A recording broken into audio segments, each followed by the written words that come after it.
दिल्ली में जानलेवा प्रदूषण बना हुआ है, क्या आप दिल्ली का थोड़ा इसको पीछे कीजिए, दिल्ली का और नीचे कीजिए, नीचे कर लो सर सब ठीक है, बोलिए। दिल्ली का और मेजर सिटीज के पोल्यूशन की बात की मैंने, और ये एक ऐसा इशू है जिसमें सारी पार्टियां अग्री कर सकती हैं कि हमारा जो फ्यूचर है, बच्चे हैं,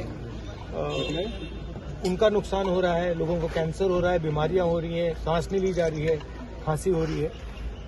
तो मैंने सजेस्ट किया पार्लियामेंट में कि हमें डिस्कशन करना चाहिए पोल्यूशन इशू पर, और दूसरे तरीके से डिस्कशन करना चाहिए। नॉर्मली क्या होता है, ब्लेम गेम चलता है, वो कहते हैं कि देखिए आपने ये नहीं किया, हम कहते हैं आपने वो नहीं किया।